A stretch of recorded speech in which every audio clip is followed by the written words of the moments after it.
बिथांमोनालाय बे खोथाखौ 2014आवबो बुंदों 2019आवबो बुंदों बिपिएफआव देरहादों 2014आव इउपिपिएलआबो देरहादों 2014आव 2019आवबो बिपिएफ देरहादों 2000 इउपिपिएलआबो देरहादों किन्तु माबा दिल्लीयावसो थांदों नब कुमार सरनिया थांदों बिपिएफआ देरहायोब्लाबो उदालगुरियावनो देरहादों दे आरो क'क्राझारावबो देरहादों बे सानै मानसिया दिल्लीयाव थांनानै सरकार दानो आरो दिल्लीयाव जुदि सरकार दानो हायाबा मा आसनिखौ होफैगोन बिपिएफआ मबे आसनिखौ 8000 होगोन प्रत्येक माहाव बिपिएफआव फैयासै दिल्लीयाव बिसिनि सरकारा नङा दिल्लीयाव जाय सरकार दागोन आसामाव जाय सरकार दागोन बिसोरनो आसनिखौ होनो हागोन बिपिएफ बहानिफ्राय होनांगौ थागोन दा बेखायनो रायजो राजाया एसेबां जाम्बा नङा सिं सिं बिपिएफआव दङ गोबां मानसिया इउपिपिएलआवबो दङ बिथांमोनखौ गिनानै दिनैसिम बिथांमोना कंग्रेसआव अपेन भाबै फैयाखै खिन्थु सिं सिं भटखौ कंग्रेसनो होगोन एखेबारे क्लियार मेसेज दिनै बे बेंटलाव फैनानै जोंहा अफिस बेखेवनायनि दिनजों लोगोसे जोङो मोनसे जयनिं प्रग्राम लादों फ्राय 200नि बारा बर' आदिबासि आरो मुसलमान बिथांमोनहा आरो साफा सानै बेंगलि आरो राजबंशी गासै 200नि बारा जागोन आरो दाबो हिसाबखौ लाफिननाय जायाखै दा जोङो आवगायनिफ्राय होनबाय थाखादों जे कंग्रेसआ लासै लासै जोङो पकेट केम्पेइनखौ खालामबाय थादों जोङो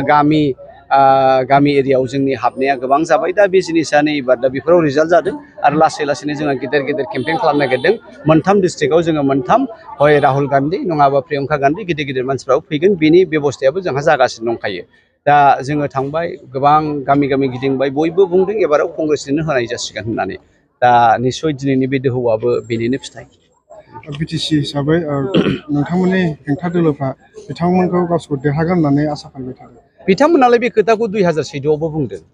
2019आवबो बुंदों बिपिएफआव देरहादों 2014आव इउपिपिएलआबो देरहादों 2014आव 2019आवबो बिपिएफ देरहादों 2000 इउपिपिएलआबो देरहादों किन्तु दिल्लीयावसो थांदों नब कुमार सरनिया थांदों दा बेफोरबायदि खोथाखौ बिस्रा गोबां आबां जाबां आगयावबो बुंदों एबारबो बुंगोन बे गोदान नङा दा बेखायनो रायजो राजाफ्रा बेफोरखौ फोथायनानै लाब गैया बिपिएफआ देरहायोब्लाबो उदालगुरियावनो देरहादों दे आरो क'क्राझारावबो देरहादों बे सानै मानसिया दिल्लीयाव थांनानै सरकार दागोन नामा आरो दिल्लीयाव जुदि सरकार दानो हायाबा मा आसनिखौ होफैगोन बिपिएफआ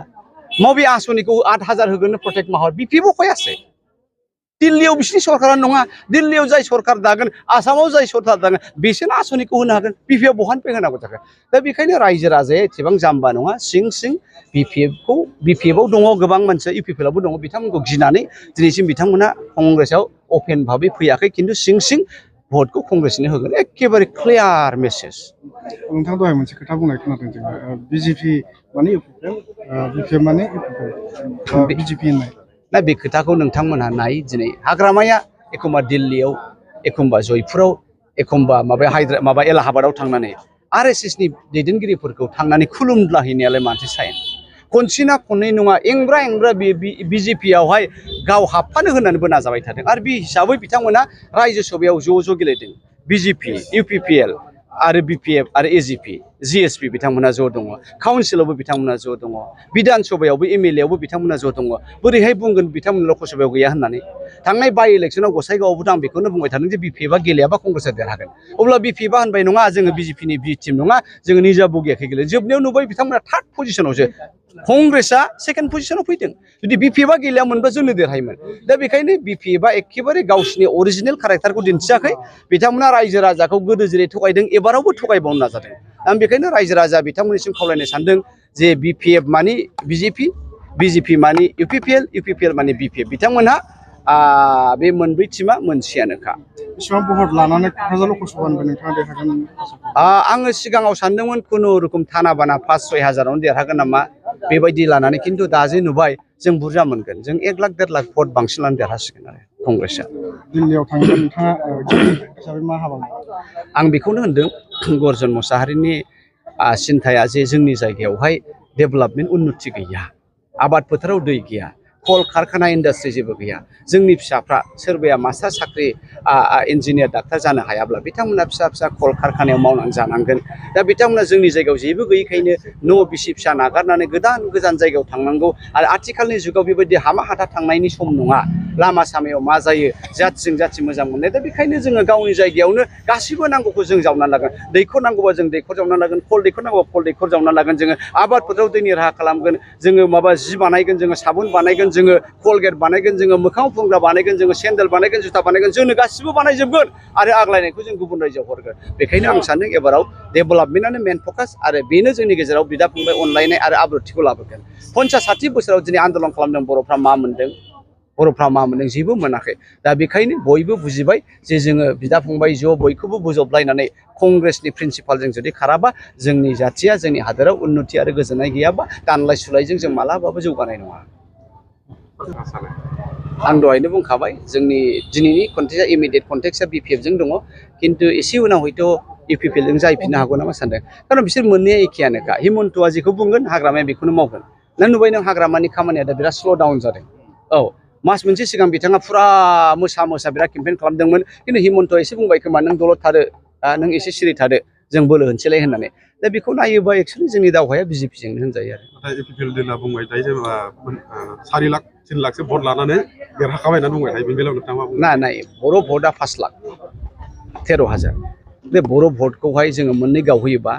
माखासे ख्रिस्टान माइनरिटि कमिउनिटि दङ नन ख्रिस्टान दङ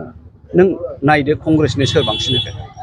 दा बे हिसाबै जोङो बर'नि भटखौ 1.5 लाखनि बारा मोनगोन माइनरिटि मुस्लिम दङ 3 लाख 21,000 दा बावहाय जोङो 2 लाखनि एसेबो खम मोना बिथांमोना बिपिएफ जानो हागौ इउपिपिएल जानो हागौ खिन्थु एखे सिदा सिरि नों एबिएमसिनिफ्राय दिनै टाइसन साहाबा अपेनलि होनबाय जे बिजेपिनि एगेन्स्टै भट होनांगौ औ सोरनि भट मोननानै देरहागोन दे इउपिपिएलआ मुस्लिम भटआबो होआ गोग्लैयाबा बर' भटआबो गोग्लैयाबा आदिबासिखौ नायथां नोंथांमोना गामि हाबे गासिबो कंग्रेसखौ मख'जोबो आदिबासि भट दङ राजबंसि भट दङ बेंगलि भट बेंगलिफ्रा मानो होगोन बेंगलिफोरना हा हु गैया बिस्राफ्रा बिजनेसानो बिजनेसाव रायजोफोरनि आखायाव जेबो फैसा गैयाबा बिजनेसा मा जागोन दा बै गिदिर खुथियाथ' बाहाय जोंनि बिजनियाव जोंनि गसाइ माबायाव बेंथलाव जोंनि क'क्राझाराव बाजार खालामा बिसोर दिल्ली बम्बे सोरबा थांगोन थाइलेण्डआव सोरबा थांगोन दुबाइआव सोरबा थांगोन इंलेण्डआव दा बेखायनो बेंगलिफ्राबो बुजिबाय जे बिजेपिया गरिब दरिद्रनि एगेन्स्टै बेखायनो इउपिपिएलआ जेसेबांखि होना भट बिसिना गैया एबाराव भट मोननाय नङा बिथांमोना अल टटेल थांनाय फार्स्ट फेजआवहाय 102 ना 102 बे नैथायावहाय बिजेपिया बाराथाय बारा 30 प्लास मोनगोन बाखिया साफा इन्डिया एलायन्सआव फैजोबगोन दा आफार आसामावबो गगै साहाबा ओंखारबोगोन जोंहा माबायाव ओंखारबोगोन प्रदुत बरदलै साहाबा ओंखारबोगोन लरेन ज्योति साहाबा ओंखारबोगोन बेनिफ्राय जोंहा हाफिज चौधुरी साहाबा ओंखारबोगोन दा जोङो सानदों जोंथ' आगोल 5सिमल' लादोंमोन जों एबार 9खौनो लानानै दं 14थायाव 9थाखौनो कंग्रेस बा इन्डिया एलायन्सआ मोनगोन एबार कंग्रेसआ सरकार दागोन होनना आसा दिल्लीयाव सरकार दासिगोन दोहौआ बेनो माने नायदो नोङो मिडियायाबो ओरै मोनसे खोथाखौ लादों मिडियायाबो बिजेपिखौ गाज्रि मोनबाय खारन एबाराव 2024आव जुदि बिजेपिया फैयोबा गणतन्त्र थानाय नंलिया गणतन्त्र थायाबा नोंनि संबिधाना जुदि थेर बेथेर जायोबा राइट टु स्पिच प्रेस राइटआ बहा थागोन बिथांमोना हाजार लाख दिनै प्रेस नोंथांमोननि जुगिदि बिथांमोना थांनानै थानायनि बेबस्थाखौ मोनदों जुदि राजानि तन्त्र जायोबा राजानि सासन जायोबा बे प्रेसआ मा बुंगोन दा बिसोराबो बिथांमोननि उदैयावबो जोनाय जागोन नङा होमबा दा बेखायनो इन्डिया टुडे बायदिया दिनैहाय बिजेपिखौ होनदोंबा क्वासि अट'क्रेसि बिथांमोना टाइरान बिथांमोना डेस्पटिक दा बेफोरखौ खोनायोबा प्रेस मिडियायाबो बिजेपिनि पक्ष गैया बिथांमोनाबो सिं इन्डिया एलायन्स जानानै खामानिखौ मावबाय थादों